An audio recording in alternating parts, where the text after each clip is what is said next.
राम राम।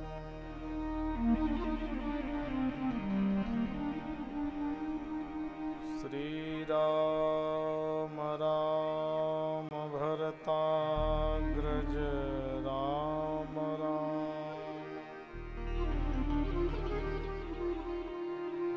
श्री राम राम रण कर कस राम राम।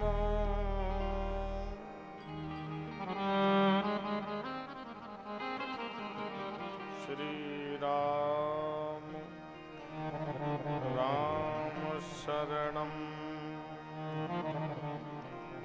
भव राम राम।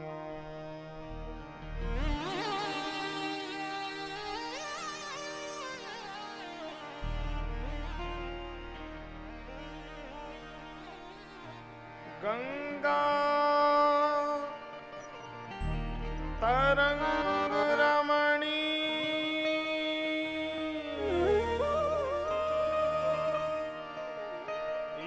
जटा कलापम।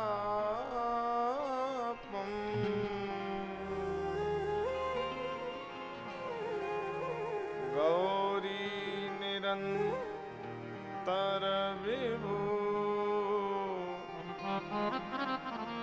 शीतवामभागम्।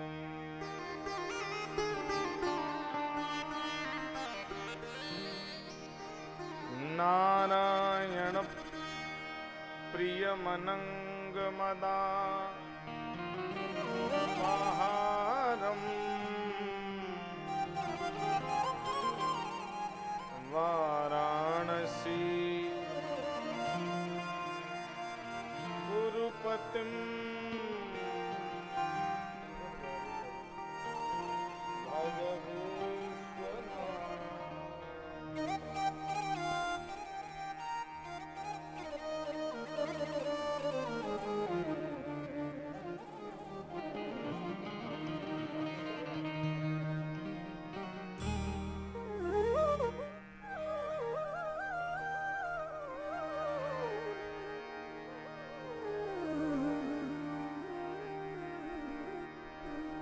कबीरा जब हम पैदा हुए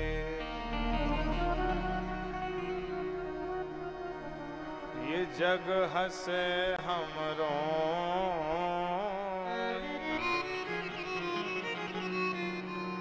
ऐसी करनी कर चलो जो हम हंसे जग रोए।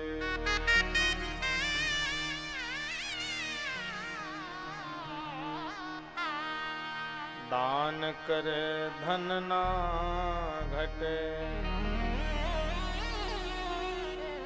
नदी न सिंचे नीर। परमार्थ के कारणे साधुन धरा शरीर। सद्गुरुदेव भगवान की। श्री सीताराम जी महाराज की जय। श्री हनुमान जी महाराज की जय। नारायण नारायण नारायण। कलि कलुष विनाशिनी काम सिद्धि प्रकाशिनी विबुध बुद्ध विलासिनी भूस्वरेशु प्रकाशिनी इच्छित फल प्रदान करने वाली श्री राम कथा रस गंगा का श्रवण पान हम आप विद्वान मनीषी जन बड़े ही भाव भक्ति और श्रद्धा के साथ श्रवण पान करने के लिए दिव्य पांडाल में साहूपुर विधुना औरैया उत्तर प्रदेश की धरती से इस यज्ञ का शंखनाद आज पंचम दिवस में हम आप श्रवण पान कर रहे हैं। सबके अथक प्रयास से, अथक सहयोग से, युवा कमेटी की तल्लीनता व उनकी निष्ठा के कारण पिछली वर्ष की भांति पुनः इस वर्ष भी आप लोगों को दिव्य यज्ञ करने का श्री हनुमान जी महाराज ने अवसर प्रदान किया है। अनेक जन्म के जब पुण्योदय होते हैं तब हमें सत्संग सत्कर्म करने का अवसर प्राप्त होता है। बड़े भाग्य से ऐसा योग बनता है। मानव तन क्षण भंगुर है, बलबूले की तरह यह देह, पता नहीं कहाँ ये बलबूला की तरह नष्ट हो जाए, कोई भरोसा नहीं है।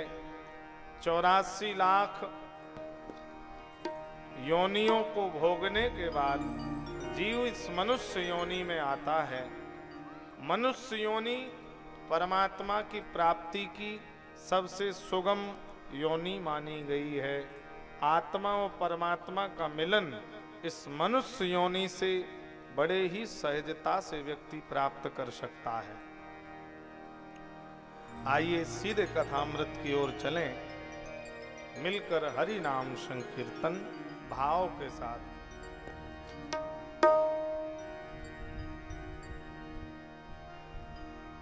कले मल हरन मंगल करन तुलसी कथा रघुनाथ की। मंगल करन तुलसी कथा रघुनाथ की। कलिमल हरन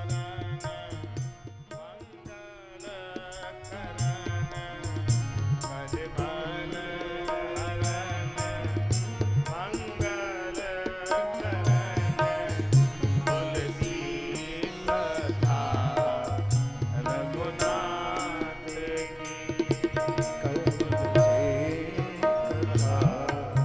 रघुनाथ की।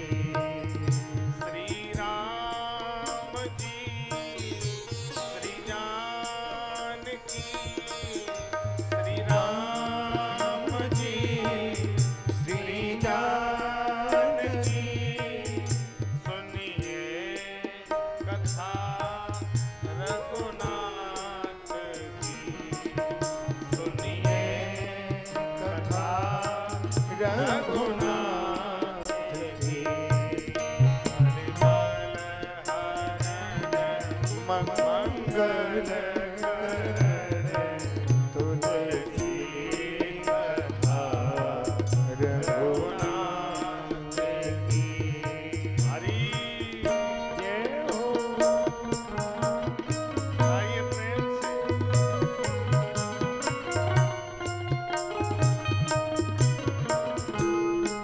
ताली की सेवा देते हुए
अयोध्या धाम की जय। कल आप लोग कहाँ थे, जरा माता भाई बहन बताएं। कल मैं कहाँ छोड़कर गया था आप लोगों को? कहाँ थे? साहूपुर में, अयोध्या नगरी में थे। एक जगह मैं कथा कर रहा था, वहां के वर्तमान प्रधान परीक्षित थे, तो मैंने उनसे कहा परीक्षित जी कथा कहाँ चल रही? वो बोले प्रधान जी के द्वारे। तो यहाँ तो सब बड़े विज्ञ श्रोता हैं। कल अयोध्या जी में थे। घर घर आनंद छायो अयोध्या नगरी में। पूरा पांडाल बधाई डाल रहा था, सब नाच रहे थे, सब गा रहे थे। धूमधाम से हम लोगों ने राम जन्मोत्सव बड़े प्रेम के साथ मनाया। चौपाई बड़ी शंका भरी है। विद्वान लोग जरा ध्यान से सुने। चौपाई बड़ी अद्भुत है। सर्वसदान दीन सबका, सर्वसदान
अयोध्या में। तो चौपाई कह रही है दशरथ जी बड़े मुदित हैं, प्रसन्न हैं, और दशरथ जी ने प्रसन्न होकर के सर्वस्व दान दिया। किसे? दरबार में जितने लोग आए थे सबको दान।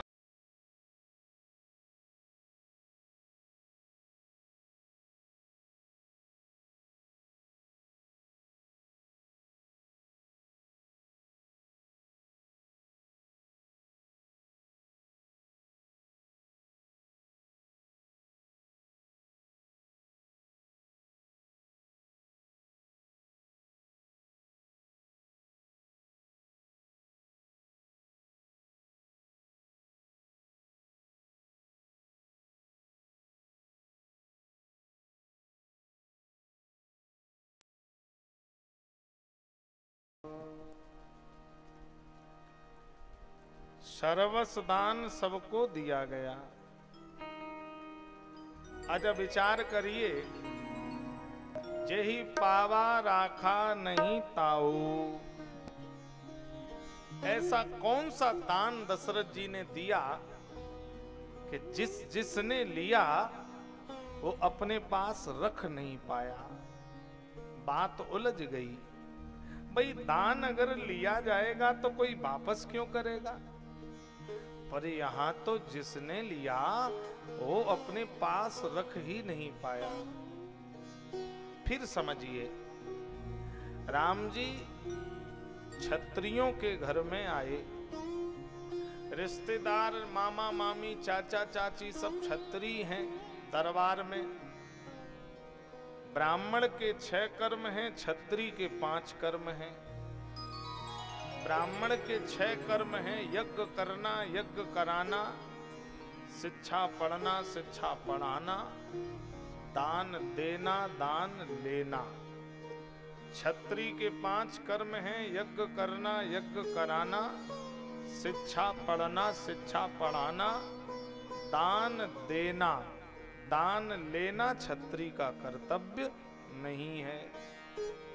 सच्चा क्षत्रिय होगा तो मर जाएगा, मिट जाएगा, हस्ती लुटा देगा, पर दान स्वीकार नहीं करेगा। तो क्षत्रिय दान लेगा नहीं। यहाँ चौपाई कह रही है कि दीन सबका वो, सबने लिया, क्षत्रियों ने भी ले लिया, बात उलझ गई। अच्छा, जिसने लिया तो जे ही पावा राखा नहीं ताऊ। तो पहले हम लोग विचार करते हैं दान काय का हुआ, भूमि का, धन का, खजाने का? ना ना ना ना, न भूमि का, न धन का, न खजाने का। दान हुआ है सर्वस्व दान। अच्छा, ये सर्वस्व क्या है? जब विश्वामित्र जी राम लक्ष्मण मांगने आए तो दशरथ जी ने कहा है, हे महाराज, मांगो भूमि धेन धन को सा, सर्वस्व देऊं आज सहरो।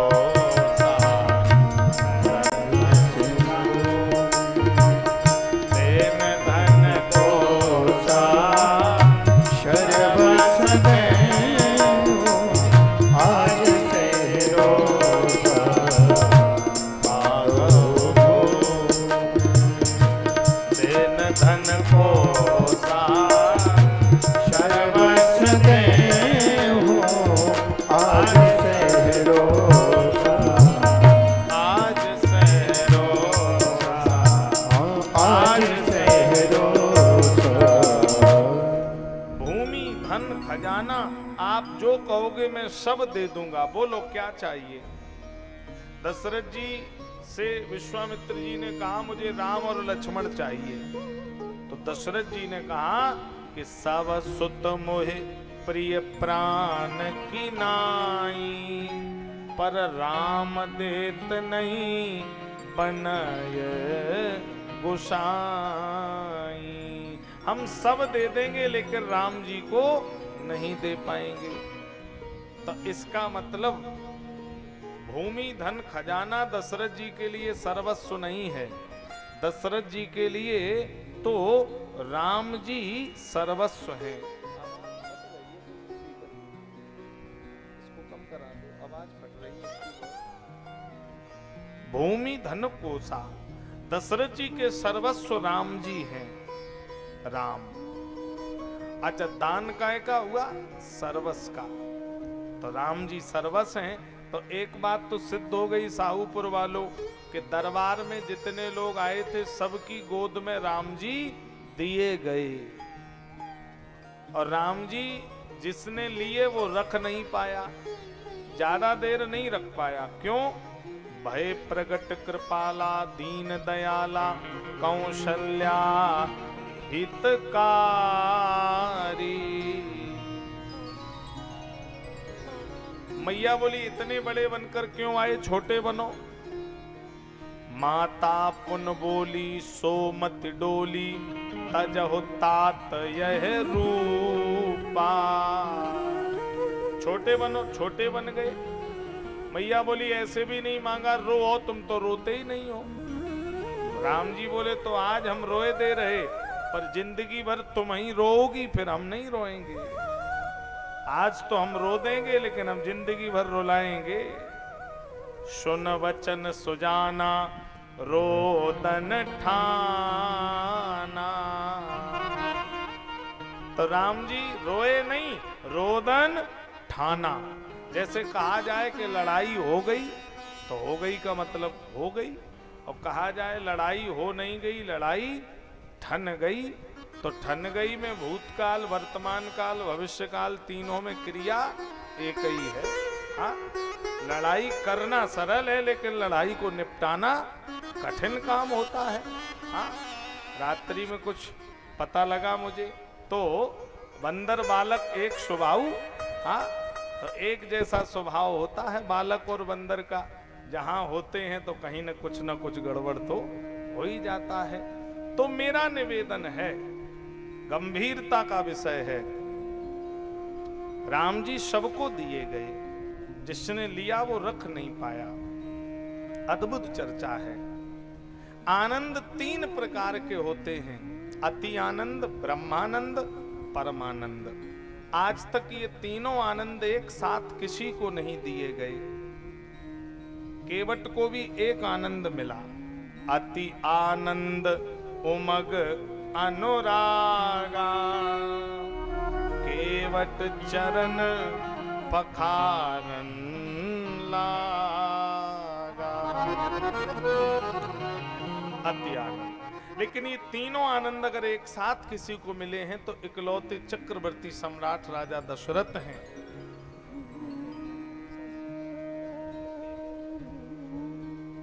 तो मैं निवेदन कर रहा था,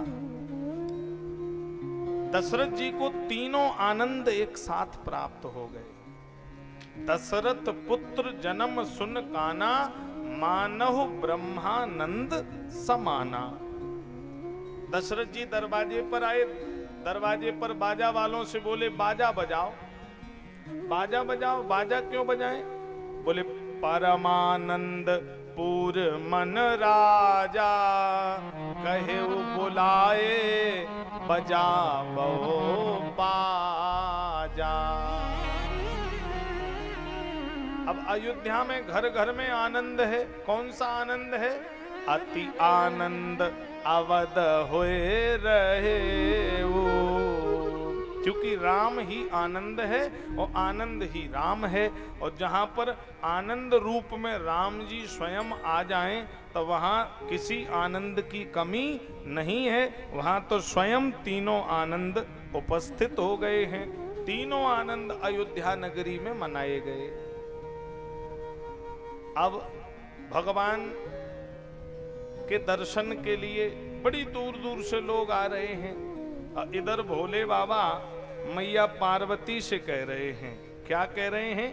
देवी मैंने चोरी की है। चोरी की? क्यों की? कब की? कहां की? कैसे की? किसके लिए की? तो बाबा कह रहे, देवी सुनो, और एक कहूं निज चोरी, और एक कहूं निज चोरी, सुन गिर जाती तृण मति मोरी, सुन गिर जाती तृण मति मोरी, सुन गिर जाती तृण मति मोरी, सुन गिर जाती तृण मति मोरी, और एक कहूं निज चोरी, और एक कहूं निज चोरी, निज चोरी, मैंने चोरी की, और अकेले नहीं, मैंने और काग भुसुंड ने मिलकर के चोरी की। काग भुसुंड संग हम दो, मनुज रूप जान नहीं को,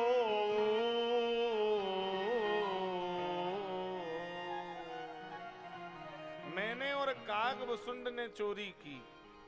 काय की? बोले अयोध्या में राम जी के दर्शन की चोरी की।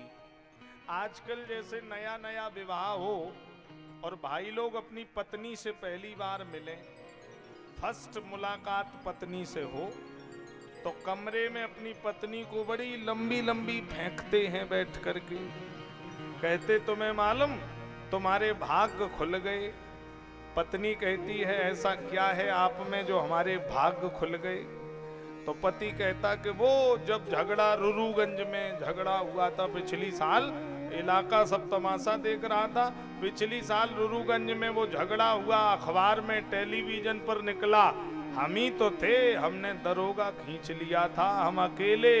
हाँ, ऐसी बातें फेंकेंगे कि पत्नी को लगे कि पति दारा सिंह के रिश्तेदार हते। और चाहे ये रोज पिट के घरे आए हों, बाहर से पिट के आए हों, लेकिन पत्नी को ऐसी लंबी लंबी कहेंगे। हाँ, लेकिन भोले बाबा कह रहे देवी हमने चोरी की, अपनी कमी बता रहे हैं। मैंने और कागभुसुंड ने चोरी की है अयोध्या में राम जी के दर्शन की। दर्शन चोरी से करने गए तो देखो धंधा किया, बाबा मदारी बन गए, कागभुसुंड जी को बंदर बना लिया। तो मदारी का खेल दिखा रहे हैं। सवेरे से शाम हो गई, लेकिन राम जी तो प्रसूता गृह में लेटे हैं, पलने में। शंकर जी ने कहा कागभुसुंड धंधा गलत खोल लिया, बदलो धंधा बदलो। कभी कभी एक धंधा में सफलता ना मिले तो लोग नहीं कहते बोले हटाओ इसमें घाटा, अब दूसरा धंधा देखो। हाँ, तो धंधा बदला भोले बाबा ने। अब ज्योतिषी का भेष बनाया। अब ज्योतिष वाला, हाथ देखने वाला बाबा ने धंधा शुरू कर दिया। आजकल ये धंधा बड़ा फल फूल रहा है। कोई अगर जरा सा हाथ देखना सीख जाए तो उसकी दुकान बहुत बढ़िया चलती है। ये हाथ देखने वाले हम लोग, वैसे हमें तो देखना आता नहीं है, लेकिन जो लोग देख लेते हैं तो हम लोग आपके घर में मालूम है कब आते हैं? जब भाई लोग हारे चले जाएं या बाजारें चले जाएं। तुम घर से निकलो नहीं कि हम लोग घर में आए नहीं, क्योंकि हम लोग जानते हैं धन्य है ये माताएं जो हम लोगों की दुकानें चल जाती हैं। हाँ, एक जगह मैंने देखा कोई महात्मा आए, उन्होंने कहा कोई अपना जेवर दूना करवा लो।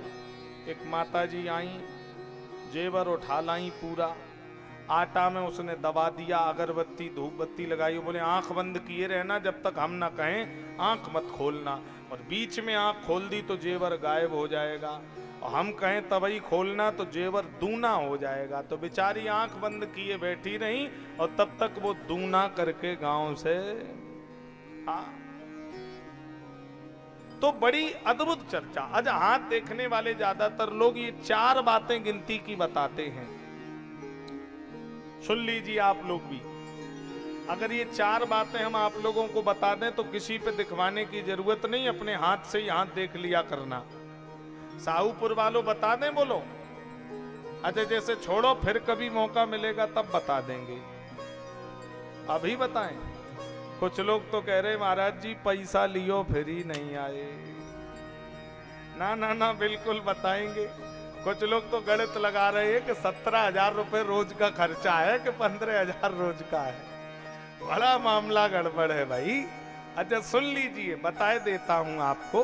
हाँ, नंबर 1, जब भी हाथ देखें तो थोड़ी देर हाथ को पकड़ करके ऐसे ऐसे करते रहें जिससे सामने वाले को लगे कि ये हाथ में कुछ देख रहे हैं, और बस आप थोड़ी देर ऐसे देखते रहो। फिर कहो कि तुम चिंता बहुत करते हो, तो वो कहेगा महाराज बर्बाद हो गए, 4 साल से महाराज सब बर्बाद हो गए। फिर वो कहेगा कि तुम रुपया कमाते बहुत हो पर घर में रुपया रुक नहीं रहा, सोई पैर पकड़ लेगा वो। महाराज कोरोना ने तो रही बची कसर पूरी कर, 2 पैसा तबाह हो गए महाराज। 1 रुपया कमाते 1.5 टूट जाता है। नंबर 3, तुम बचपन में एक बार मरते मरते बचे हो। चाची सही कह रहे, देखो बचपन में लला एक बार मरते मरते बच गए थे। अच्छा पहली बात कौन सी बताई? चिंता बहुत करते हो। ऐसा कोई है दुनिया में जो चिंता न करता हो? बोलो। दुनिया मरी जा रही, वो अपनी लगाए कि तुम चिंता बहुत करते हो। अच्छा नंबर 2, पैसा कमाते बहुत पर रुकता नहीं। अच्छा ये रुपया रुकने के लिए बना होता तो वहीं रुक जाता जहां बना था, जब वहां नहीं रुका तो ये यहां भी रुकने वाला। पैसा कभी रुकता नहीं है, ये रुकने के लिए नहीं है, तो चलने के लिए है। अच्छा, बचपन में बाथरूम में बच्चे रपट रपट के गिरते हैं, ऐसा कौन है जो बचपन में गिरा ना हो, मरते मरते बचा ना हो। अच्छा, चौथी बात और, एक इनके पास डिब्बा होगा, उसमें रंग बिरंगे पत्थर होंगे, ले इसको बांध देना, तुम्हारे लड़के की गिरा ठीक। अब एक पत्थर में तुम्हारे लड़के की गिरा ठीक हो, ये डिब्बा भरे गली में 5 साल से मारे मारे फिर रहे, इनके आज दिन तक ठीक नहीं। मैं ज्योतिष शास्त्र की बुराई नहीं कर रहा हूं। देखिए, ज्योतिष अपने में अलग विषय है। आज भी अगर कोई ज्योतिष का जानने वाला सही हो, ज्योतिष की पढ़ाई करने वाला सही व्यक्ति हो, तो वो मृत्यु भी बता देगा कि आपकी मृत्यु किस समय, किस क्षण, किस दिन होगी। ज्योतिष अपने में अलग विषय है, लेकिन कुछ लोगों ने ज्योतिष का तमाशा बना दिया है, खिलवाड़ बना दिया। ऐसे लोगों से मैं आपको सावधान कर रहा हूं। जरूरी नहीं है कि कथावाचक के भेष में कोई व्यक्ति हैवान भी आ जाए आपके पास, साधु के भेष में कोई व्यक्ति गलत आपके घर में आ जाए, जो आपका धन, आपके घर की इज्जत का तमाशा बना दे आकर के, तो हमको सावधान रहने की भी जरूरत है। आजकल मैं देख रहा हूं व्यास पीठ पर धीरे धीरे परंपराएं बिगड़ती चली जा रही हैं। आजकल ज्यादातर हम कथावाचक केवल कथाओं को मनोरंजन से जोड़ने लग गए हैं, केवल मनोरंजन बना दिया, जिससे खूब पैसा आए, खूब जेब भरे और हम अपने घर चले गए। कई जगह मैंने ऐसे कथावाचक देखे जो मंच से अश्लील भजन गाते हैं, और उनसे भी ज्यादा दोषी अगर कोई है तो वो आप जैसे बुद्धिजीवी वर्ग दोषी है कि आप बैठ के नीचे तमाशा देखते रहते हैं और वो दारू पी करके मंच से न जाने क्या क्या गा रहा है, क्या क्या बोल रहा है। भाई, व्यास पीठ आज भी समाज का दर्शन देने वाली पीठ है, व्यास पीठ आज भी समाज को रास्ता दिखाने वाली पीठ है, ये कोई मनोरंजन का साधन नहीं है मेरे भाई। इसलिए आपको ध्यान देना चाहिए। तो मैं निवेदन कर रहा था, एक जगह बोर्ड लगा था, यहां सनीचर उतारा जाता है 501 रुपए में। एक गरीब बच्चा गया, उसने कहा महाराज जी 2 साल से फेल हो रहे हैं, मेरा सनीचर उतार दो। महाराज जी ने कहा पैसा रखो, उसने कहा पैसा तो नहीं। अच्छा, तू सवेरे का टाइम है 251 रख ले। उसने कहा बाबा जी 10 रुपया नहीं जेब में। तो बाबा जी ने कहा तू भाग जा यहाँ से। क्यों? जब तेरे जेब में कुछ है ही नहीं तो सनीचर तेरा कुछ बिगाड़ेगा ही नहीं, जिसके जेब में होता है हम उतार देते हैं। और सनीचर तो पैसा ही का है, जिसके पास पैसा ज्यादा आ जाए उसका सनीचर चढ़ गया, और जिसकी जेब खाली सनीचर गायब हो गया। हाँ, जब पैसा जेब में हो तो गर्मी बढ़ जाती है, और पैसा खत्म हो तो आदमी फिर घर में चुपचाप बैठ जाएगा, फिर कुछ नहीं करेगा। तो महाराज बाबा ज्योतिषी का भेष बनाए हैं, कभी ये दासी हाथ दिखाए, कभी वो दासी हाथ दिखावे। शंकर जी बड़े परेशान कि कल से ढूंढ रहे हो, आज तक नहीं मिल रहे। दासी ने कहा चलो यति जी खुल गए,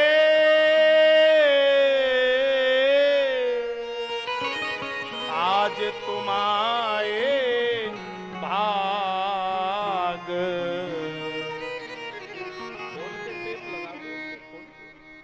राज महल में देखियो राम लला को हाथ। भगवान शंकर सीधे राजमहल में गए और कौशल्या जी ने हाथ दिखाया। बाबा ने कहा राम जी ठीक बात नहीं है, कल से मैं भाग रहा हूं। राम जी पलना में रोने लगे और बोले जीव एक बार मेरे पास आ जाए फिर मिलने की जिम्मेदारी मेरी बन जाती है। पालने में रोए तो शंकर जी बोले ए कौशल्या, तुम्हारे घर में एक लाला है, पलना में रोए रहा। रोए रहा? आपको कैसे मालूम? अरे हम तो तीनों लोगों की जानने वाले हैं। कंठ पे राहु ग्रह का प्रकोप है। कौशल्या जी घबरा गई, दासी का ले आओ, इनकी नजर झड़वा दें। दासी गई तो राम जी पलना में रो रहे हैं। राघव लल्ला झूल रहे पड़े पड़े पालना, राघव लल्ला झूल रहे पड़े पड़े पालना। छटा को निहार अपने होश को संभालना। वो वाला सही है, उसको निहार अपने होश को संभालना। राघव लल्ला झूल रहे पड़े पड़े पालना, राघव लल्ला झूल रहे पड़े पड़े पालना।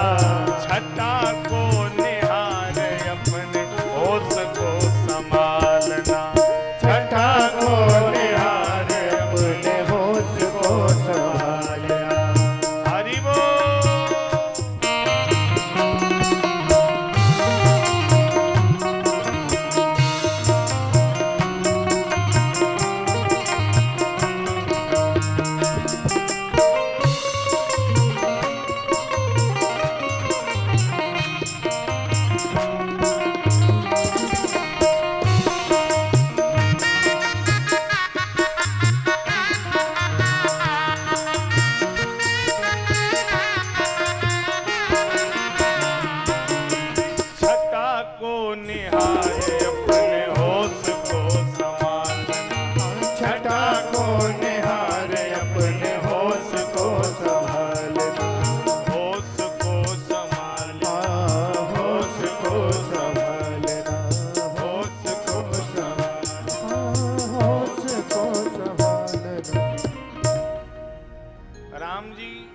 बाबा की गोद में दे दिए गए। बाबा राम जी को देखे, राम जी बाबा को अपलक हो गए, पलक नहीं झपक रही। मैया ने कहा इनके गिरहा कैसे हैं? बोले गिरहा तो ठीक हैं, पर पैर की एक रेखा थोड़ी गड़बड़ है, इसका पैर कभी घर में नहीं रुकेगा। मैया ने कहा बुढ़ापे में तो घर में लाला भया और पैर घर में नहीं रुके तो बड़ी समस्या, तब कोई उपाय तो होगा। बाबा ने कहा एक उपाय है, मेरे जैसा संत तुम्हारे बेटे का 3 बार पैर अपने माथे पे ऐसे रिगड़ दे तो इसकी कुछ रेखा सीधी हो जाएगी। मैया ने कहा तुम्हारे जैसा कहां ढूंढेंगे, तुम अगर बुरा ना मानो तो तुम ही रिगड़ लो। तो भोले बाबा ने पैर पकड़ करके 3 बार माथे से रिगड़ा है। राम जी बोले अपना काम बना लिया और कह दिया कि मेरा पैर घर में नहीं रुकेगा। तो अगर हम घर में नहीं रुकेंगे तो हम रहने आपको भी कैलाश पर्वत पर नहीं देंगे। तो हनुमान चालीसा में चौपाई आई है, शंकर सुमन केसरी नंदन, शंकर सुमन केसरी नंदन, शंकर सुमन केसरी नंदन, शंकर सुमन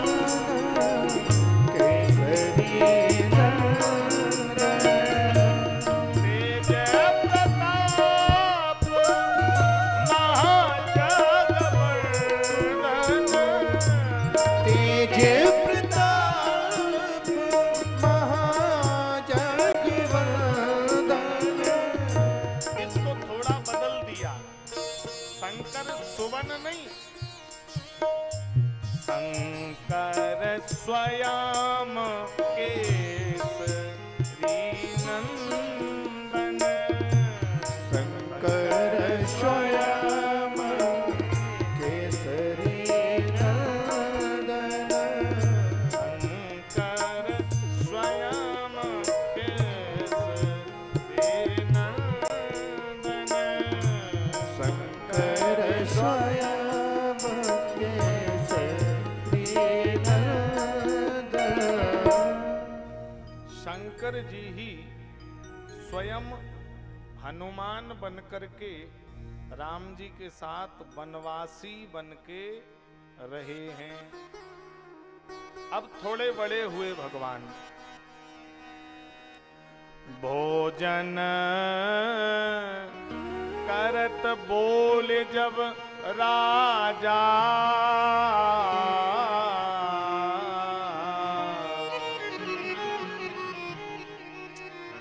नहीं आवत तज बाल समाजा,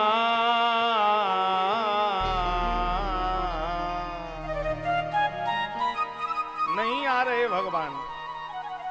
कौसल्या जब बोलन जाई, ठुमक ठुमक प्रभु चलें पराई।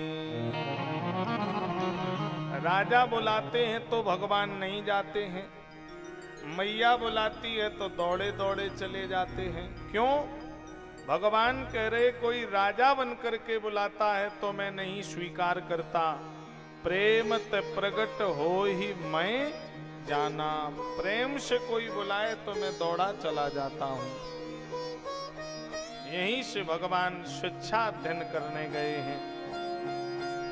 गुरु ग्रह गया वो पढ़न रघुराई, गुरु ग्रह गया वो पढ़न रघुराई, गुरु ग्रह गया वो पढ़न रघुराई, गुरु ग्रह गया वो पढ़न रघुराई। अल्पकाल विद्या सब आई, अल्पकाल विद्या सब आई, अल्पकाल विद्या सब आई, अल्पकाल विद्या सब आई, विद्या सब आई, विद्या सब आई। अल्पकाल में ही सारी विद्या भगवान के पास चल करके आ गई। अब जरा ध्यान दें, आप कहेंगे कि अगर वो ब्रह्म थे तो गुरु जी के घर पढ़ने क्यों गए? ब्रह्म को पढ़ने की जरूरत है क्या? लेकिन डायरेक्टर कभी एक्टर नहीं होता और एक्टर कभी डायरेक्टर नहीं होता। लेकिन जब एक्टर एक्टिंग गलत करता है तो डायरेक्टर कुर्सी से उतर के एक्टिंग करता है और एक्टिंग सिखा करके फिर से वो डायरेक्टर की कुर्सी पे बैठ जाता है।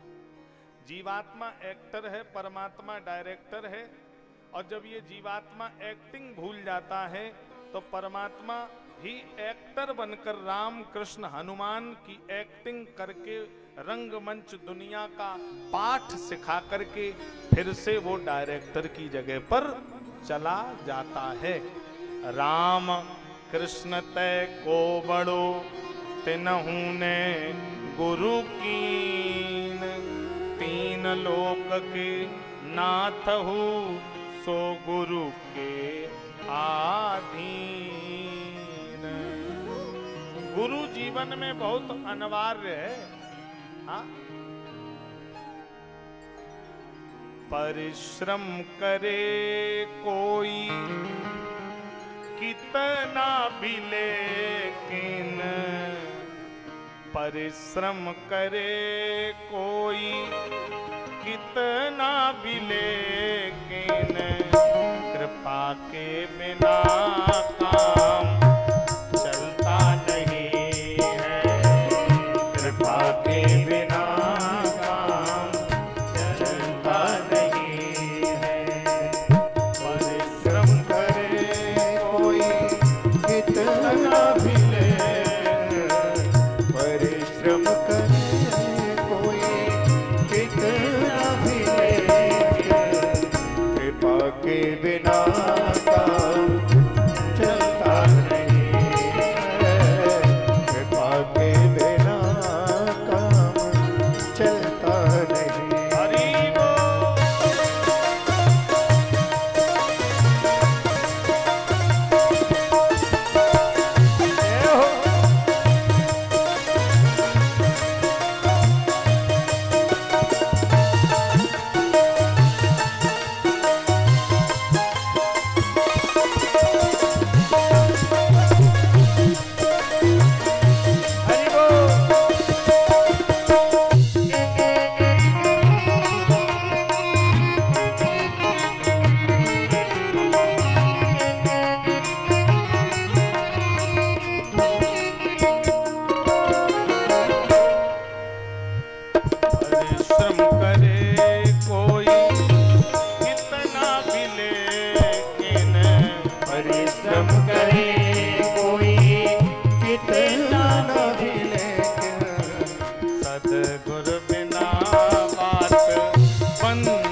राम बन कर अनुग्रह बिना मन संभलता नहीं है। अनुग्रह बिना मन संभलता नहीं है। कृपा के बिना संभलता नहीं है। हरि बोल। ताली बजाते हुए भाव से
सदगुरु बिना बात बनती नहीं है।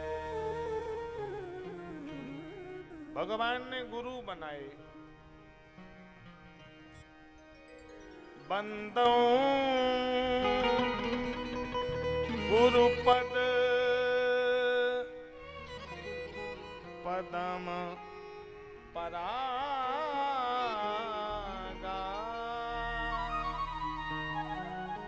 सुरुचि सुभाष सरिस अनुरागा। शिक्षा अध्ययन करके भगवान वापस अयोध्या नगरी में आए हैं। भगवान गुरु जी के यहां शिक्षा अध्ययन करके वापस अयोध्यापुरी आए हैं। रावण ने हमारे देश में 2 चौकियां स्थापित कर दी। कनखल हरिद्वार में सुबाहु मारीच और बक्सर बिहार में ताड़का को स्थापित कर दिया। द्विज भोजन मख होम सराधा सबके जाय करो तुम बाधा। माने मात पिता नहीं देवा साधुन सन करवावें सेवा। चारों तरफ अनाचार अत्याचार का बोलबाला है।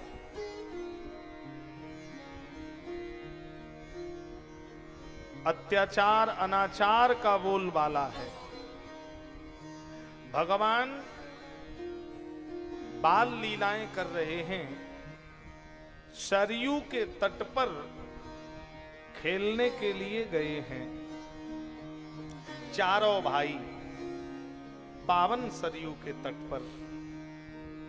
अब गेंद का खेल भगवान ने खेला, तो अब इधर से एक व्यक्ति गेंद मारे तो उस पाले में जाए, उधर का पैर से मारे तो इस पाले में आए। तो किसी ने लक्ष्मण जी से कहा, लक्ष्मण, जब तक दो पक्ष और विपक्ष नहीं होंगे तब तक ये खेल नहीं होगा। तुम विपक्ष में जाओगे?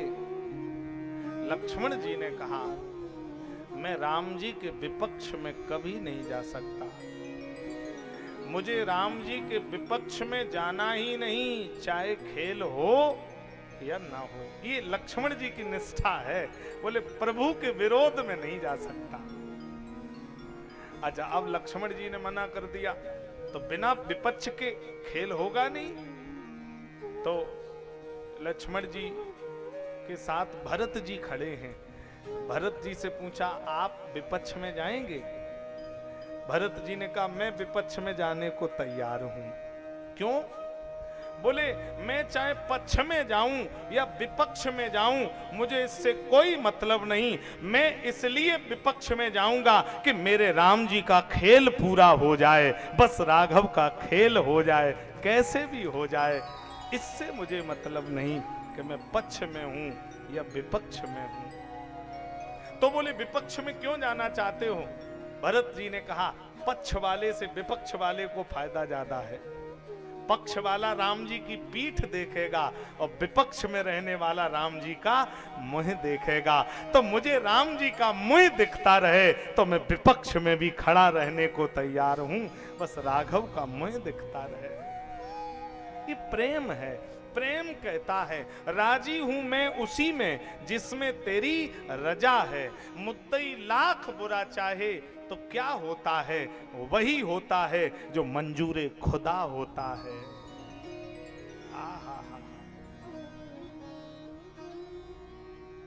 अद्भुत चर्चा है।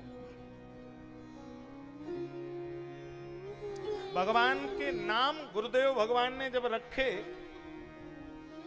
तो यहां एक संदेश समाज को मिला कि बच्चों के नाम हमेशा धार्मिक रखने चाहिए। गृहस्थ आश्रम में भजन करना बड़ा कठिन काम है। जब नाम धार्मिक होगा तो भगवान का नाम मुंह से निकलेगा। पुराने पूर्वज बड़े होशियार होते थे। पुरखा जानते थे, गृह कारज नाना जंजाला, ते अति दुर्गम शैल विशाला। तो वो नाम धार्मिक रखते थे। सुरेश, रमेश, कमलेश, अवधेश, श्री राम, रघुनाथ, रामफल, कृष्ण बिहारी, शिवदत्त, कितने सुंदर नाम रखे जाते थे। आजकल हम लोग पढ़ लिख गए हैं तो अब नाम रखने का तरीका बदल दिया। अब तो नाम कैसे रखे जाते हैं? ढिल्लू, मिल्लू, टीटू, बंटू, पप्पू, भगवान मालिक है। शास्त्र कहता है, यथा नामस तथा गुणा, जैसे नाम रखोगे वैसे ही गुण भी बच्चे में। लेकिन कहीं कहीं तो लोग नाम की भी गरिमा नहीं रखते हैं। नाम है तखत सिंह और घर में सब जानते हैं नाम है करोड़ी मल और तमाकू मांग मांग के खा रहे। नाम लज्जावती,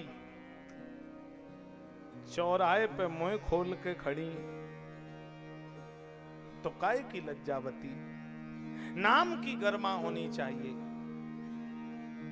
एक जगह की घटना, एक व्यक्ति कुछ करता नहीं था, निकम्मा था, दरवाजे पे बैठा रहता था। आप लोग राजस्थान में जब जाएंगे, अब तो वहां सुधार हो गया, पहले राजस्थान में कई जिला ऐसे थे वहां आदमी करता कुछ नहीं था, केवल सुपारी और कत्था लेकर के बैठा रहता था। सुपारी कत्था काट के खाता रहता था और वो हुक्का पीता रहता था। वहां की माताएं खेतों में काम, घरों में काम करती। आज भी वहां की महिलाएं बड़ी मेहनत करती हैं। तो वो निकम्मा था, करता कुछ नहीं था, बस झाड़ फूंक करता रहता था, घर में झाड़ फूंक। पत्नी सुबह से शाम काम धंधे में लगी रहती थी। तो पत्नी ने कहा, सुन रहे हो, बरसात आने वाली है, छप्पर 6 महीना से टूटा पड़ा, छप्पर बांध लो। पहले छप्पर चलते थे ना, अब तो धीरे धीरे कम हो गए हैं। हाँ, तो पत्नी कहे कि बरसात आने वाली, छप्पर बांध लो।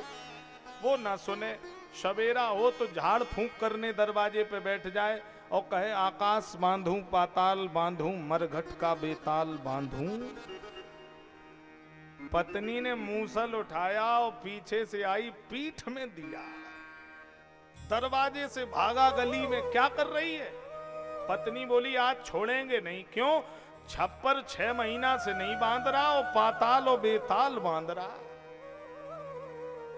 ठहर जा। तो कुछ लोगों की गर्मा ही नहीं है, करते कुछ हैं, बड़ी समस्या। एक जगह एक व्यक्ति परिवार और घर से परेशान हुआ, आत्महत्या करने गया, रेल की पटरी पे लेट गया। बगल से कोई निकले व्यक्ति, अरे हट जाओ गाड़ी आ जाएगी, मर जाओगे। अरे मरने ही आए हैं। वो सज्जन था, वो दौड़ कर आया तो देखा इसके सिरहाने एक पोटली रखी है, पोटली में 10 रोटी और आम का अचार। उसने कहा जब मरने आए हो तो ये रोटी और आम का अचार क्यों लाए? उसने कहा तुम ही होशियार हो, गाड़ी अगर 2 घंटा लेट हो गई तो क्या भूखे मरेंगे? बड़ा दिमाग लोग लगाते हैं, बड़े बड़े दिमागी लोग हैं, होशियार चंद हर गांव में 2-4 मिलेंगे, बड़ा दिमाग लगाते हैं। हाँ, इतना गणित लगाते हैं कि जब भगवान अपना गणित लगा देता है तो सब धरा का धरा रह जाता। तब खबर आती है घर में, फोन आता रात में। क्यों? बोले गणित के हिसाब से बाहर जा रहा था और फोन आया, बोले रास्ते में आधी दूर पे जाकर के मर गए। कैसे मर गए? बोले हार्ट अटैक हो गया। सब गणित रखा रह जाता। ज्यादा गणित के झंझट में नहीं पड़ना चाहिए। हाँ, पड़ा था जमीन पर, लोग कह रहे थे मर गया मर गया। एक पैसे वाले घर का लड़का यात्रा कर रहा था, हार्ट अटैक हुआ, मर गया। पड़ा था जमीन पर, लोग कह रहे थे मर गया मर गया। उनमें से बोला एक फकीर, मरा नहीं, अब तक सफर में था, आज अपने घर गया, आज अपने घर गया। कौन कहता ये मर गया? ये जिंदगी एक सफर है सुहाना, कल क्या हो किसने जाना। तो ये जिंदगी तो सफर है। हाँ, जर सिकंदर का पड़ा ही रह गया, जर सिकंदर का पड़ा ही रह गया, मरते दम लुकमान से वह कह गया, मरते दम लुकमान से कह गया, यह घड़ी हरगिज न खाली जाएगी, यह घड़ी हरगिज न खाली जाएगी, दिन मुहूर्त के उठाई जाएगी, जब तेरी डोली निकाली जाएगी, जब तेरी डोली निकाली जाएगी। हरी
दवा हरगिज न खाली जाएगी, ये दवा हरगिज न खाली जाएगी। जब तेरी डोली निकाली जाएगी, जब तेरी डोली निकाली जाएगी।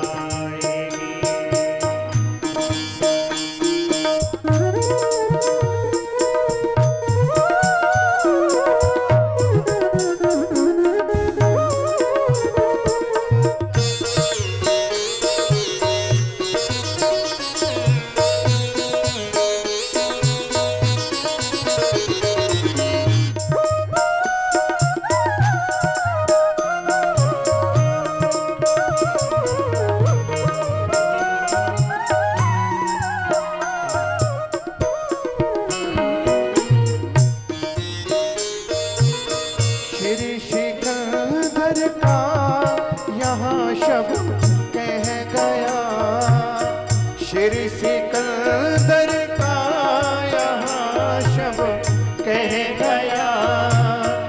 मरते दम लुकमान भी ये कह गया, मरते दम लुकमान भी ये कह गया। ये घड़ी हरगिज न टाली जाएगी, यह घड़ी हरगिज न टाली जाएगी। जब तेरी डोली निकाली जाएगी, जब तेरी डोली निकाली जाएगी। बिन मुहूर्त के उठा ली जाएगी, बिन मुहूर्त के उठा ली जाएगी। जब तेरी डोली निकाली जाएगी, जब तेरी डोली निकाली जाएगी, जब तेरी डोली निकाली जाए, निकाली जाए, निकाली जाए।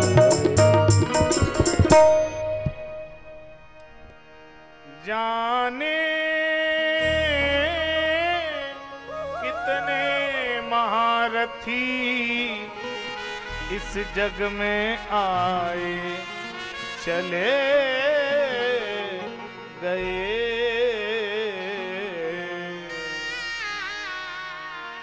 जो जाने को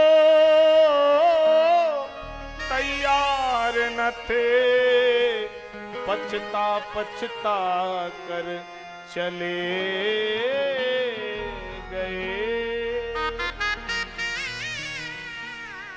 सहस बाहु नृप आदि दसानन, बचे न काल बलि से। धन धन करिए दाम सवारे, अंत चले सब रीते।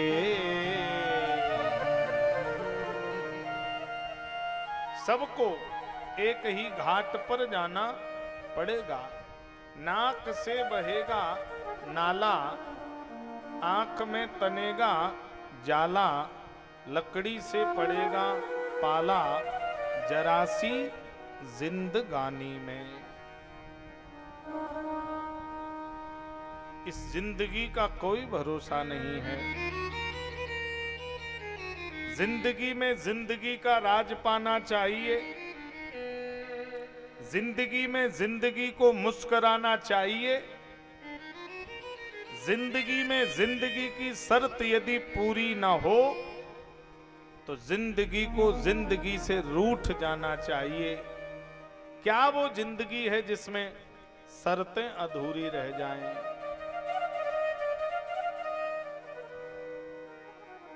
भगवान शिक्षा अध्ययन करके गुरुदेव के घर से वापस आए हैं। .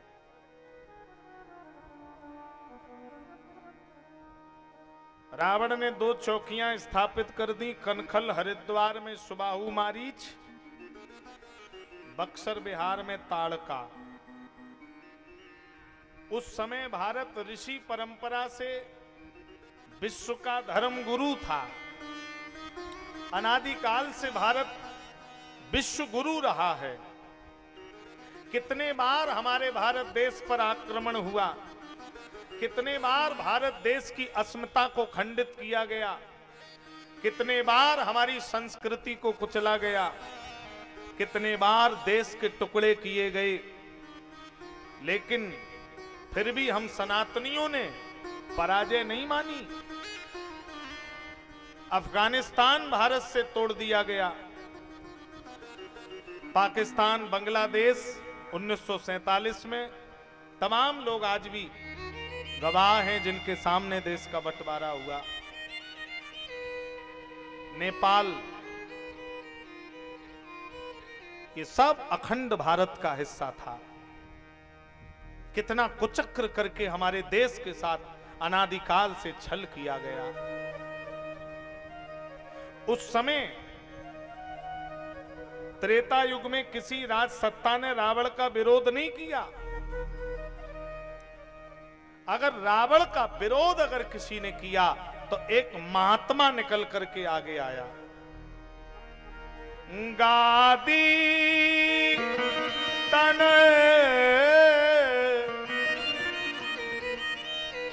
मन चिंता व्यापी,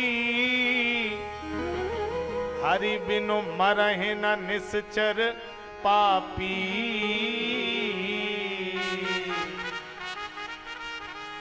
विश्वामित्र जी झंडा लेकर के निकले,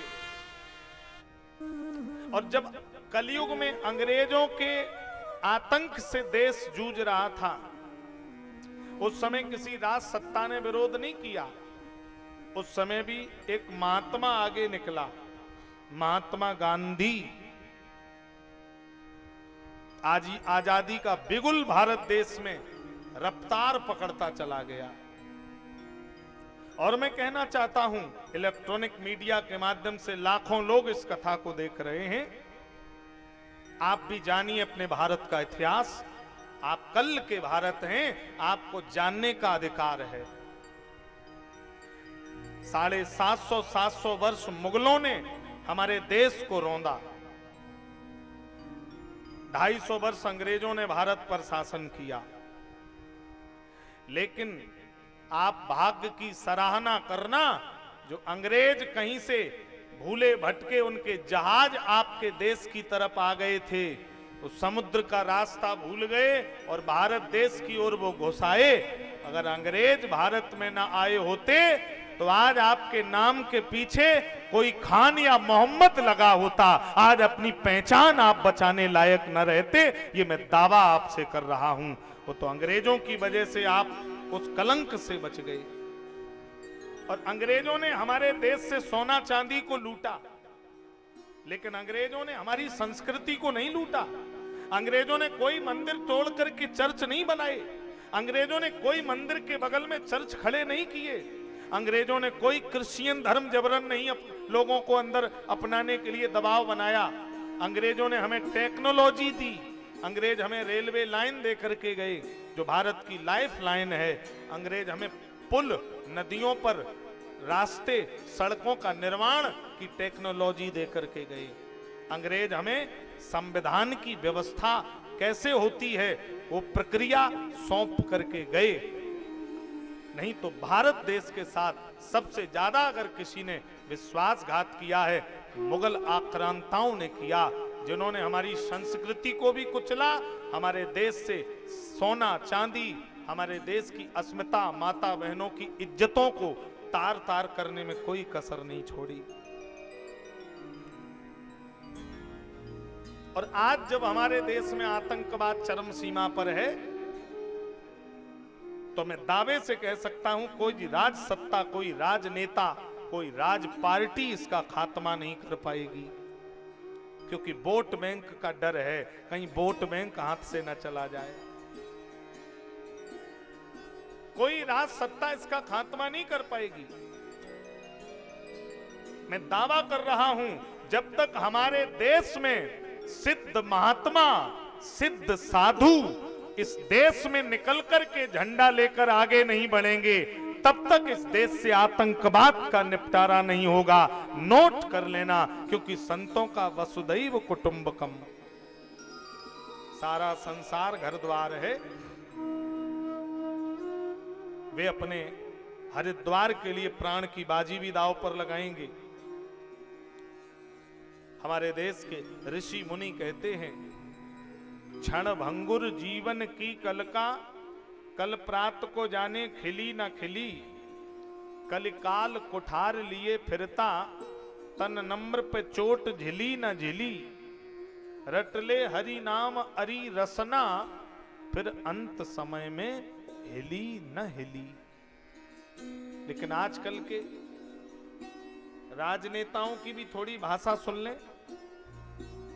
क्षण भंगुर पद की कंज कली, कल प्रात को जाने मिली न मिली, मत के बहुबाड़ रहे मंगता, जनता इस ओर पिली न पिली, विपक्ष कुठार लिए फिरता, सरकार पे चोट झिली न झिली, यस नोट घसीट घसीट धरो, फिर अंत में सीट मिली ना।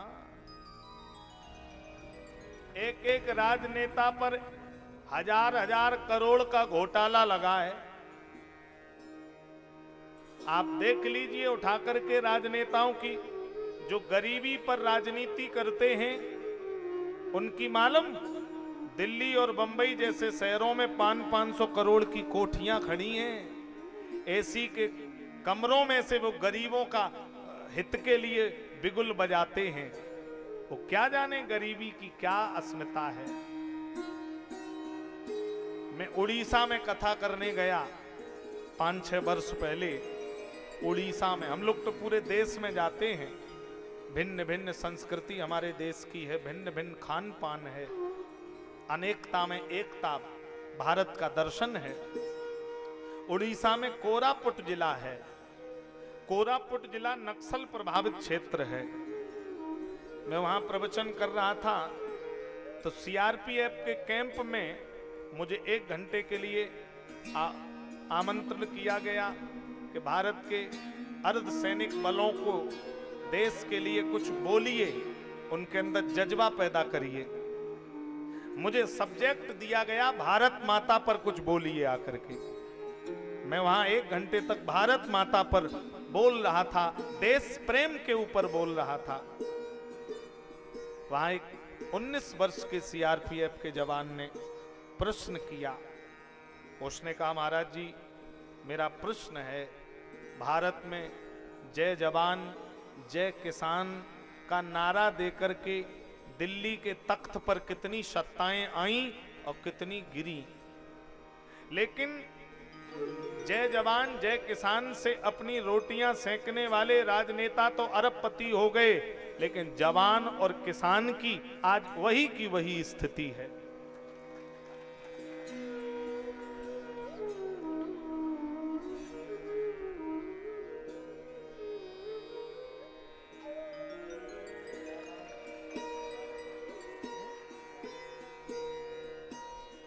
ये राम शरण जी व्यासपीठ को पगड़ी पहना रहे हैं, एक बार इनके लिए जोरदार तालियों से।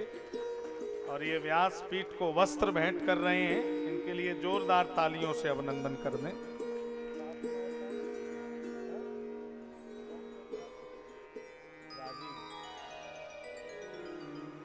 ये राजीव जी व्यासपीठ को माल्यार्पण कर रहे हैं, इनके लिए भी जोरदार तालियों से स्वागत और अभिनंदन। तो मैं चर्चा कर रहा था, जय जवान जय किसान का नारा देकर के आज की वही स्थिति है। जवान सीमा पर शहीद हो जाता है, किसान कर्ज में खेत में फांसी लगा लेता है। उसने कहा, महाराज जी ये बताइए, कोई भारत में ये कह सकता है कि जवान कब तक मारा जाएगा? हम लोगों की जिंदगी की कोई कीमत नहीं है। कब दुश्मन की गोली सीने में घुस जाए, हम दोबारा अपने माता पिता से मिल पाएंगे कि नहीं मिल पाएंगे? महाराज जी कोई तो ये कहे कि भारत का जवान इतनी तारीख तक मारा जाएगा। उसका प्रश्न बहुत अच्छा था। मैंने कहा भाई, मेरी अगर इस बात को भारत की संसद स्वीकार कर ले, देश के प्रधानमंत्री मेरी इस बात को स्वीकार कर लें, उसी दिन से भारत का जवान मरना बंद हो जाएगा। तमाम मीडिया पैनल से मैंने आग्रह किया कि मेरी आवाज दिल्ली तक जानी चाहिए। मैं एक भारत का आम नागरिक पहले हूं, आध्यात्मिक गुरु बाद में हूं। आम नागरिक का अधिकार है कि वो अपनी बात समाज के हित के लिए रख सकता है। मैंने कहा उसी दिन से भारत में जवान मरना बंद हो जाएगा। लोग मेरी तरफ देखने लगे, ऐसी कौन सी प्लानिंग है?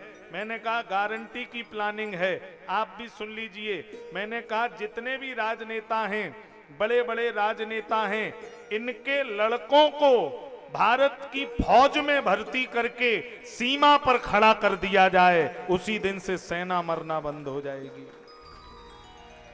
बताइए, राजनेताओं के बच्चे कभी फौज में जाते हैं? एक राजनेता का नाती तक फॉर्च्यूनर में चलता है, वो भी 5 करोड़ की बिल्डिंग में रह रहा है। खून चूस चूस कर भारत का ये कुर्सियां बचाने वाले देश क्या बचाएंगे?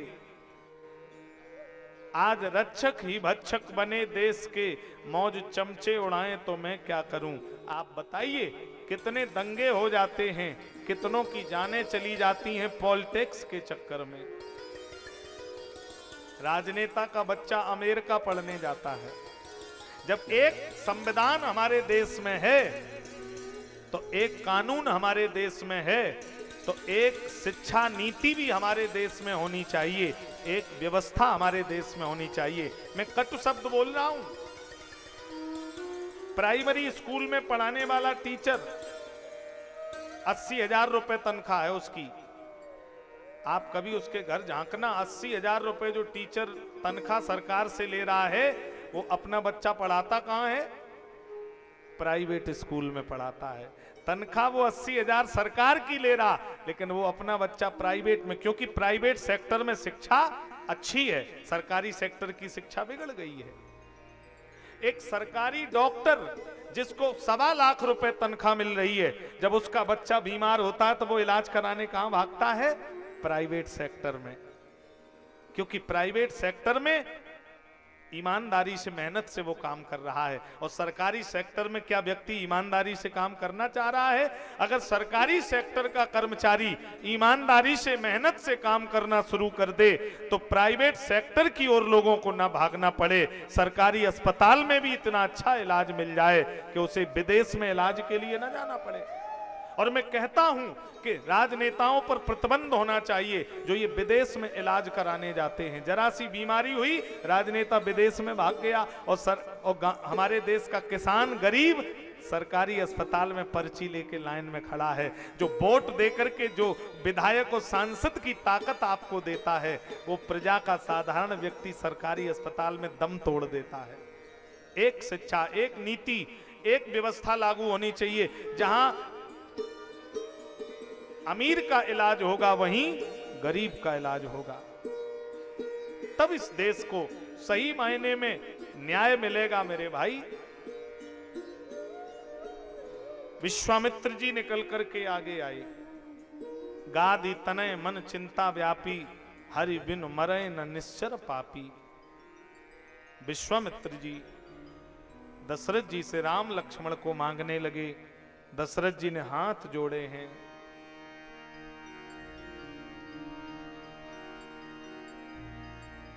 राघव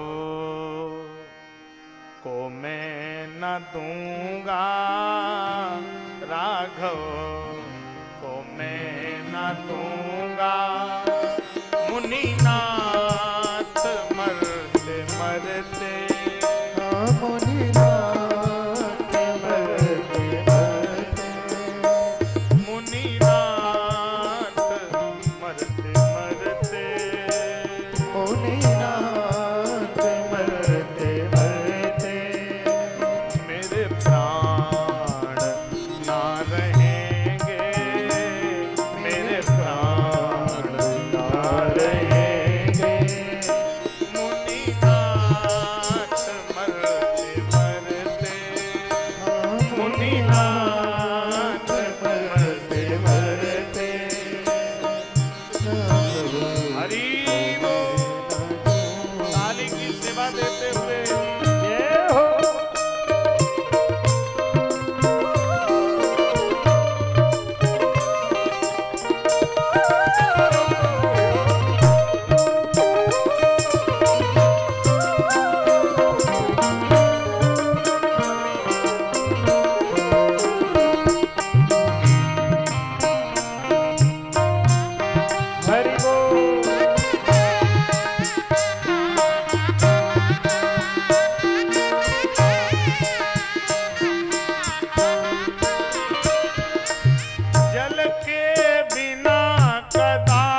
बहुविध समुझावा।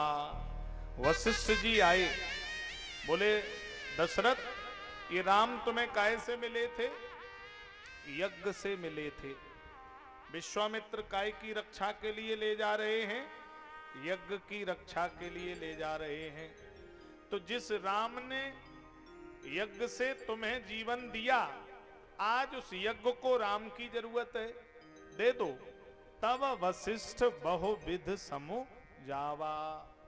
गुरु जी की बात सुनकर दशरथ जी ने राम लक्ष्मण दशरथ जी ने सौंप दिए और विश्वामित्र राम लक्ष्मण लेकर के आगे बढ़े हैं। तो सुन ताड़का क्रोध कर धाई। ताड़का आई है, भगवान ने आज एक ही बाण प्राण हर लीना, एक ही बाण में ताड़का का वध कर दिया। आगे जा रहे प्रभु तो क्या देखा? एक आश्रम देखा है। आश्रम एक तीख मगमाई, खग मृग जीव जंतु तहनाई। कोई पशु पक्षी भी उस आश्रम में नहीं है। राम जी बोले गुरु जी, आश्रम का अर्थ होता है जहां लोगों को आश्रय मिले, पर इस आश्रम में कोई पशु पक्षी भी नहीं आ रहा। गुरु जी ने कहा जिस आश्रम को कोई नहीं देखना चाह रहा, उस आश्रम को तुम क्यों देख रहे हो? राम जी बोले गुरु जी, जिसे कोई नहीं देखता उसे देखना ही तो मेरा स्वभाव है। गुरु जी ने सारी बात बताई। पूछा मुनहि सिला प्रभु देखी, सकल कथा मुनि कहा विसेखी। गौतम की नारी अहिल्या पत्थर की शिला बन करके पड़ी है। गुरुदेव भगवान कहते हैं सुच संयमहीन भाई जब ते पति त्याग दई पछतावत है। करनी बिगड़ी करनी के कछू, बिगड़ी करनी को सुधारत है।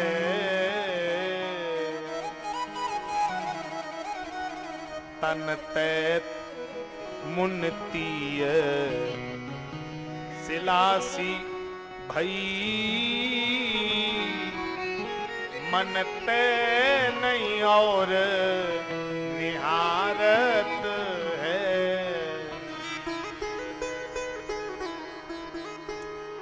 मगमाही राजेश के परी प्रभु के,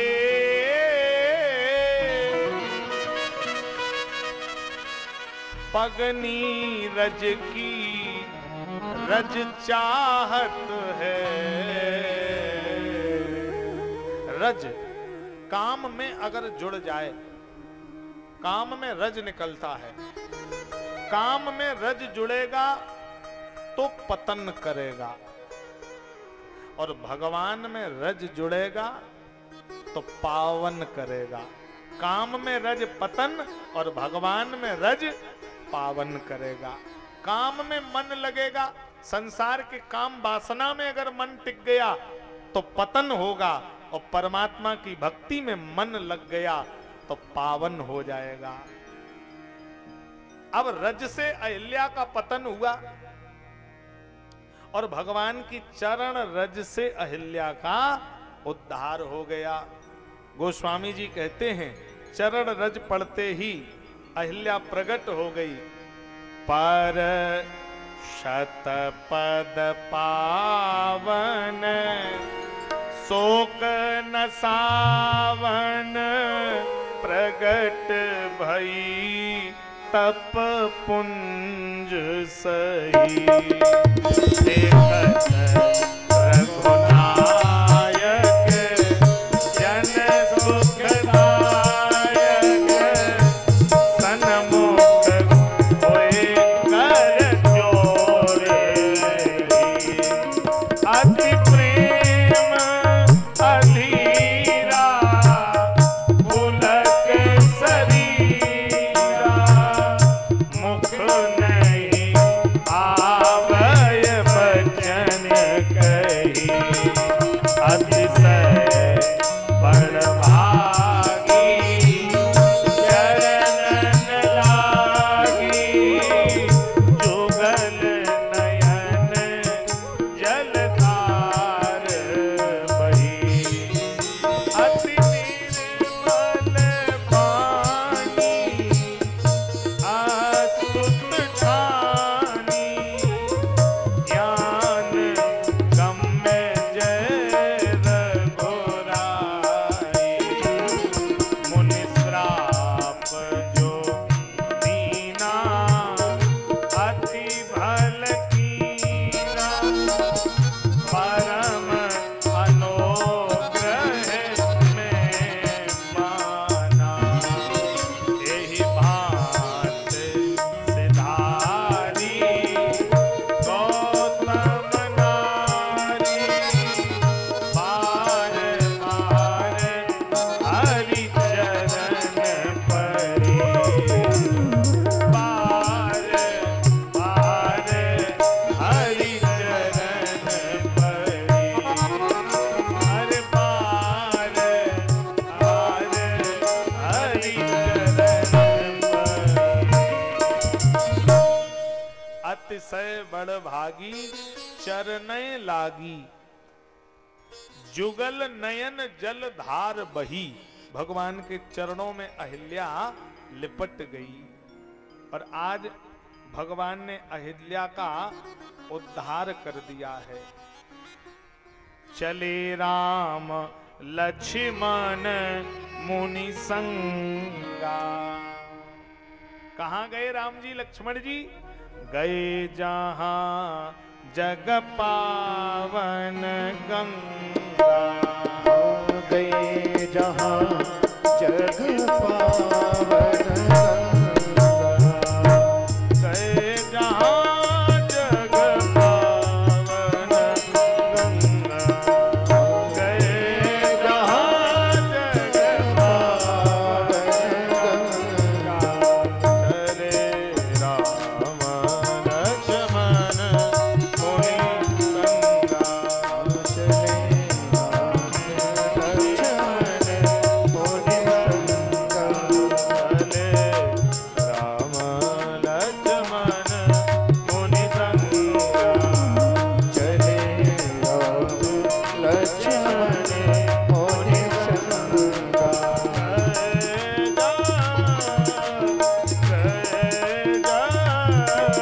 जग पावन गंगा गए जहाँ जग पावन गंगा जग पावन जग पावन गंगा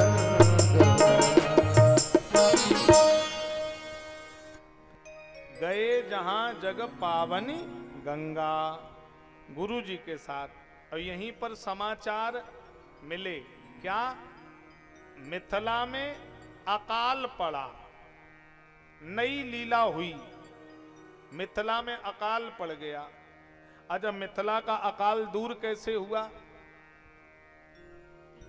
सुनैना और जनक ने मिलकर के हल चलाया और हल टकराया। किससे टकराया? घड़े से टकराया। और घड़े से कौन प्रकट हुआ? सीता जी प्रकट हुई। पर ये कथा मेरी समझ में नहीं आ रही है। आज अकाल कहां पड़ा? मैं आज की बात कर रहा हूं। आज अकाल मिथिला में नहीं पड़ा। आज सुमति भूमि थल हृदय अगाधू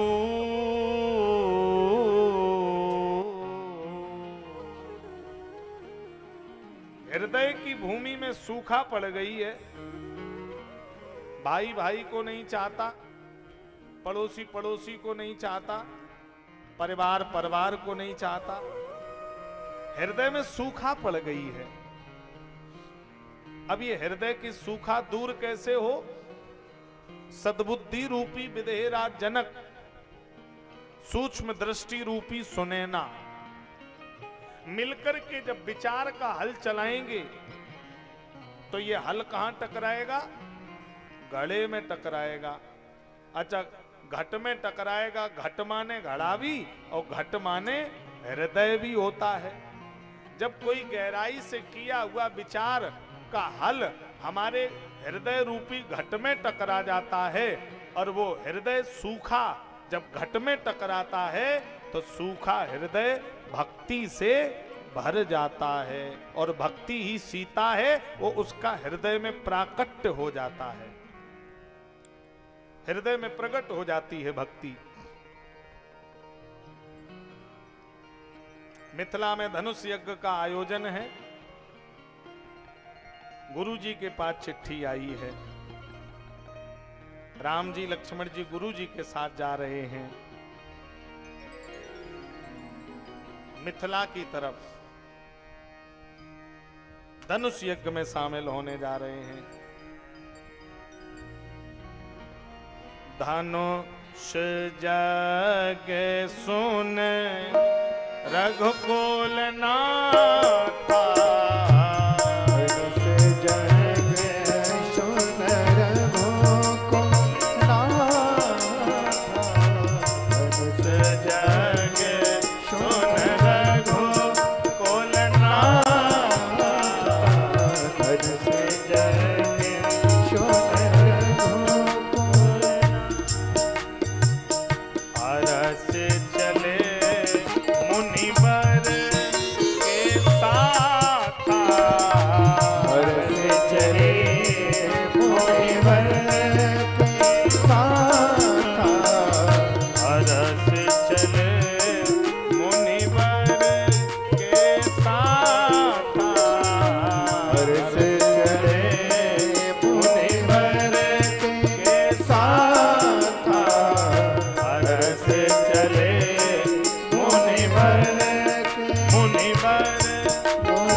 मिथिला जा रहे हैं।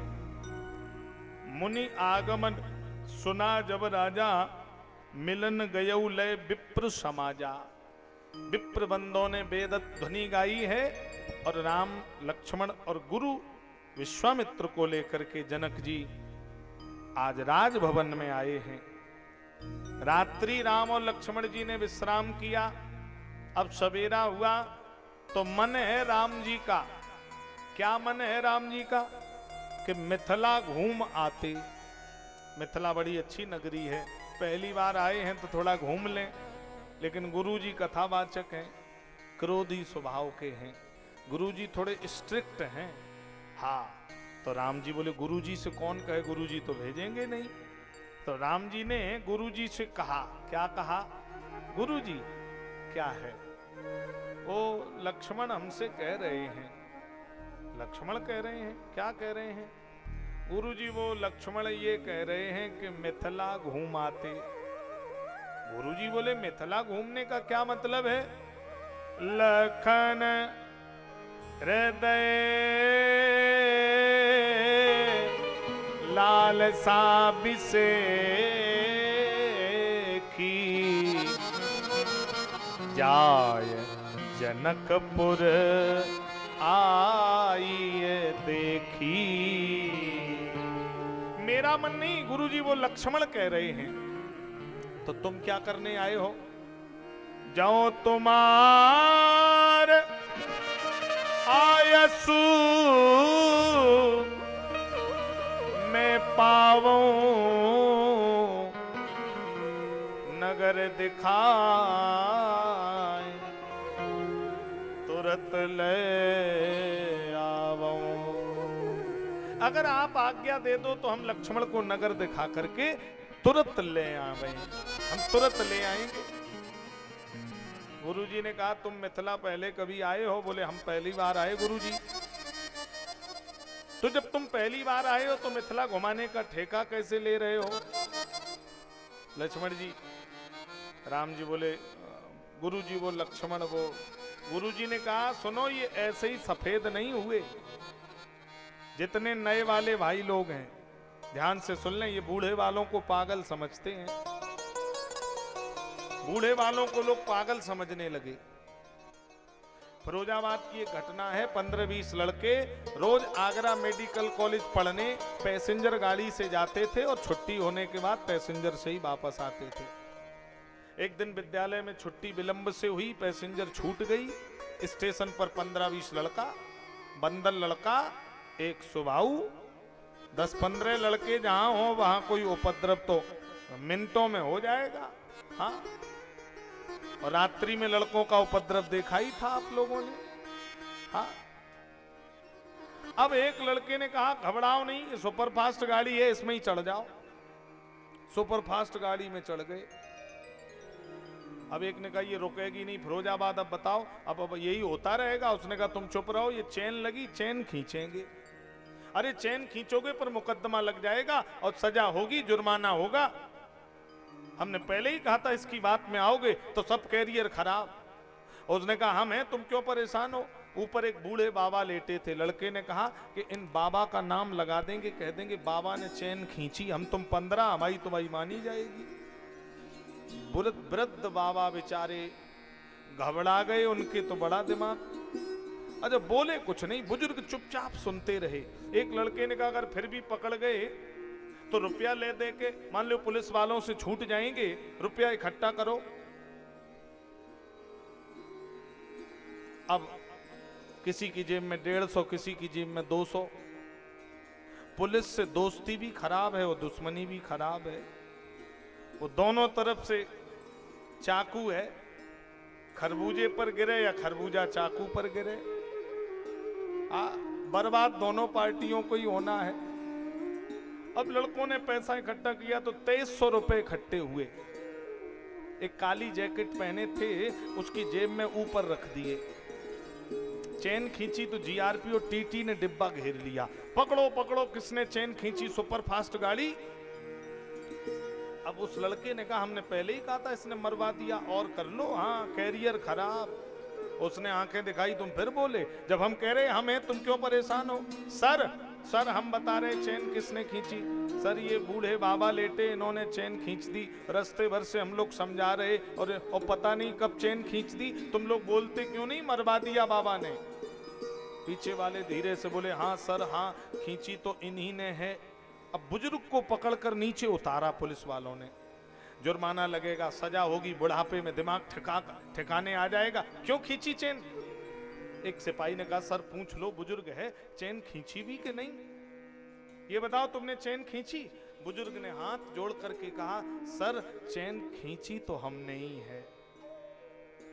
लड़के बोले अब काम बन गया, अब तो अपने मुंह से कबूल लिया। हमने पहले ही कहा था बूढ़े वाले पागल होते हैं, तो तुमने क्यों चेन खींची? बुजुर्ग ने अपना गणित फिट कर दिया, रोना शुरू कर दिया। अब बुजुर्ग रोने में लगा। सिपाही टीटी बार बार कहें रो क्यों रहे हो, आगे बोलो, चेन क्यों खींची? उसने कहा सुनना चाहते हो? हम अपने गांव से आ रहे गरीब आदमी 2300 रुपए के गेहूं बेच के आए। 2300 रुपए इस करिया जैकेट वाले ने छिड़ाए के अपने जेब में रख लिए। अब बताओ हम चेन न खींचते तो ये हमको मार डालते साहब। जैसे ही करिया जैकेट वाला पकड़ा तो वो गिनती के 2300 ही रखे थे। रुपया 2300 है। बोले बाबा सही कह रहे, बाबा को दो। बाबा ने भीतर जेब में वो 2300 रुपए रखे और जैसे ही गाड़ी से बाहर निकले तो लड़कों से तिरछी नजर से इशारा किया कि लला ये ऐसे ही सफेद नहीं भये, यही कर करके सफेद भये। तो इन बूढ़े वालों से बहुत सावधान रहा करो, इनसे बच गए तो मानो सबसे बच गए। गुरुजी ने कहा पहली बार मिथिला आए हो, घुमाने का ठेका। राम जी बोले गुरुजी वो लक्ष्मण वो लक्ष्मण। गुरुजी समझ गए। गुरुजी ने कह दिया जाओ देखिया वो नगर, सुख निधान दो भाई।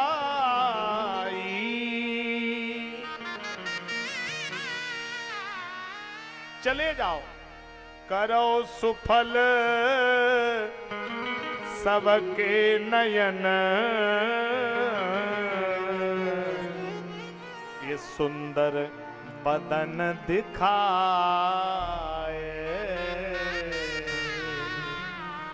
जाओ मिथिलावासियों को कृतार्थ करो जाकर के।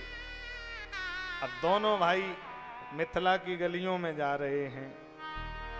जुबती भवन झरोखन लागी, जुबती भवन झरोखन लागी, जुबती भवन झरोखन लागी, जुबती भवन झरोखन लागी। निरखै राम रूप अनुरागी, रूप अनुरागी, गाए परस्पर वचन सप्रीति, सखी इन कोट काम छवि जीती, सखी इन कोट काम छवि जीती, काम छवि जीती, काम छवि जीती। युवती भवन झरोखन लागी। गोस्वामी जी कह रहे हैं राजभवन की अट्टालिका पर कुछ सखियां घूंघट खोल करके देख रही हैं। नई बहुएं जो आई वो घूंघट खोल के छत से देख रही और आपस में चर्चा कर रही। बोले सखी इधर से देखो, इधर से गोरा वाला कितना सुंदर। दूसरी बोली उधर से तो गोरा दिख रहा, इधर से तो सांवला भी दिखाई दे रहा है। और ये सांवला इतना सुंदर है, बर सांवरो जानकी जोगू। थोड़ी ट्रेवल बना। सांवला वाला इतना सुंदर है, इसकी जोड़ी अपने सीता के साथ बहुत बढ़िया रहे। जैसे राजा इनको देख ले और शादी कर दे। एक बोली पर राजा ने तो प्रण किया है, राज समाज आज यही तोरा, जो धनुष तोड़ देगा मैं जबरन बेटी उसको ब्याह दूंगा। ये छोटे छोटे लड़का, इनसे धनुष टूटेगा नहीं और इनका विवाह होगा नहीं। एक बोली राजा जैसे देख ले धनुष की प्रतिज्ञा छोड़ दे, धनुष की प्रतिज्ञा छोड़ दे। क्या है धनुष में? अरे इतनी बढ़िया जोड़ी, विवाह कर देना चाहिए। एक बोली पन परिहर हठ तजय न राहु, राजा बहुत जिद्दी है, राजा अपनी जिद्द छोड़ेगा नहीं और इनका विवाह होगा नहीं। एक बोली बात तो तुम सही कह रही हो। दूसरी बोली तो तुम्हें क्या फायदा, तुम लड़ क्यों रही हो आपस में? अरे विवाह हो या ना हो हमें तुम्हें क्या फायदा। एक सखी बोली फायदा है, अगर इनकी मिथिला से रिश्तेदारी जुड़ जाए तो ये कभी कभी आया जाया करेंगे और इसी बहाने देखने भर को ही मिल जाया करेंगे। काबू के आए हैं यही नाते, इसी बहाने देखने को ही मिलते रहेंगे। एक बोली कह तो तुम सही रही हो, लेकिन इन दोनों में एक कमी है। कमी मालूम क्या है औरैया क्षेत्र वालों? माताएं कह रही कमी ये है कि हम लोग इतनी देर से ऊपर खड़े और ये एक बार अगर हमारी तुम्हारी तरफ देख लेते तो इनका क्या चला जाता। लक्ष्मण जी बोले भैया एक बार हम देख लें ऊपर। राम जी ने आंखें दिखाई, दूसरे के गांव में ताका झांकी, ठीक बात नहीं, सीधे चलो। तुम्हें क्या मतलब? सखी बोली ये दोनों के पिता का नाम हमें मालूम है। क्या नाम है? ए दो दशरथ के डोटा। डोटा माने क्या होता है? लरिका। बाल मरालन के कल जोटा। लक्ष्मण जी बोले भैया पीछे पिताजी का नाम ले रही, मानो ना मानो रिश्तेदार